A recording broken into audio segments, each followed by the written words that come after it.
Hi, and welcome to CryptoBiography. I'm your host, Brandon Starr, and this is episode 160, and it's part 7 of The Island, and here we go. The man was unconscious all that night. Carden started to wonder if the man would recover at all. He decided to take some time to see what might have happened. First thing in the morning, he took some branches with a good amount of leaves still on them and wiped away the tracks they had made, pulling the boat up into the trees. Possibly none too soon. As he was wrapping up this work, he saw a boat go by. He didn't recognize it or the people on it, though it was a little too far to be sure of that. When it first appeared, he hunkered down in the trees. He still didn't have answers and didn't want to be caught out in a bad situation. He knew from this distance that they would not be able to see him if he sat still, mostly obscured by a bush. He presumed they were not fishing, by the way no lines or nets followed the boat, and by the way everyone on the boat, which was a little larger than the average one, was avidly looking at the shore.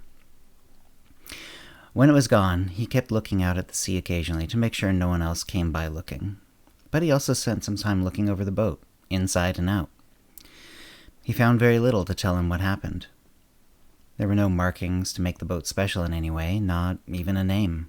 The oarlocks were very simple and not decorated in any particular way. There was very little blood in the boat, as he had found earlier. The water in the bottom of the boat had so little blood in it that it was clear, though Carden thought he could smell a little of the copper of blood in it. A little unhappy that he had gotten so few answers, he went back inside and went through the man's bag of possessions again, more thoroughly.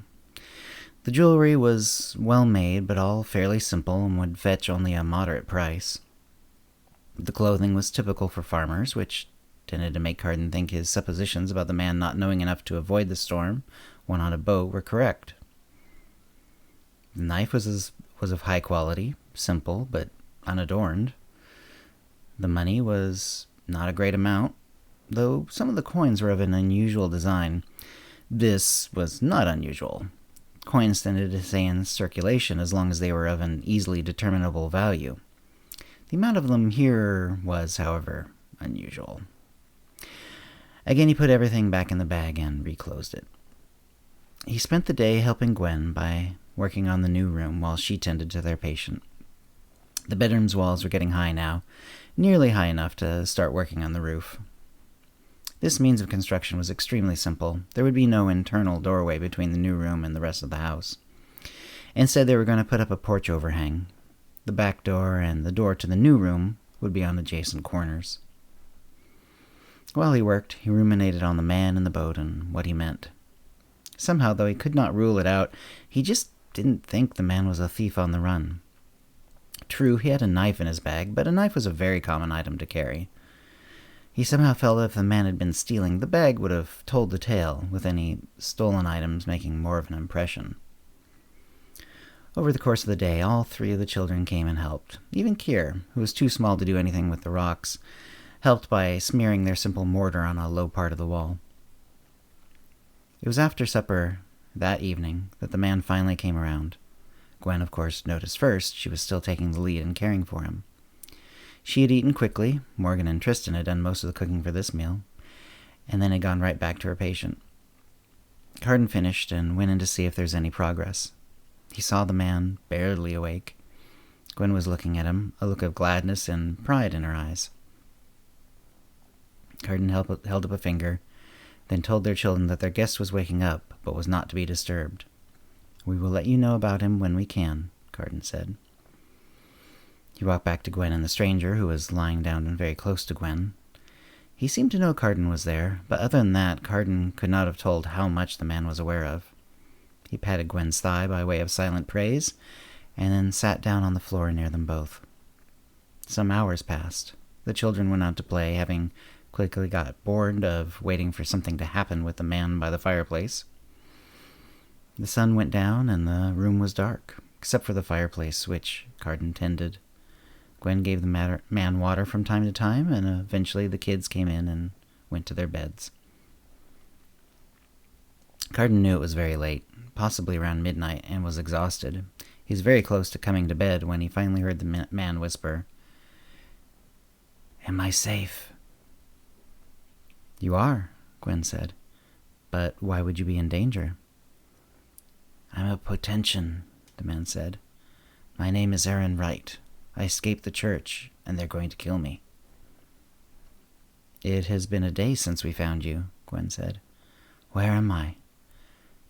You are on the island, not far from your town, Carden said. He guessed that the man was local. What? I only made it that far? The storm must have pushed me back. They are so close. I am putting you in danger. Aaron made a motion to get up, but before Gwen and Carden could advise him not to, he groaned, held the injured side of his head, and sank back on the mattress.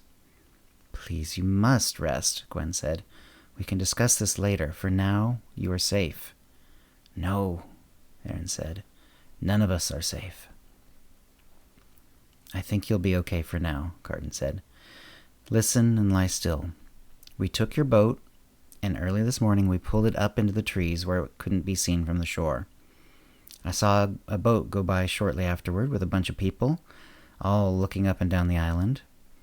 I suspected then it was looking for you. Now I am sure. But we on the island protect those we take into our homes. If they come and demand you and you do not wish to go with them, we will help.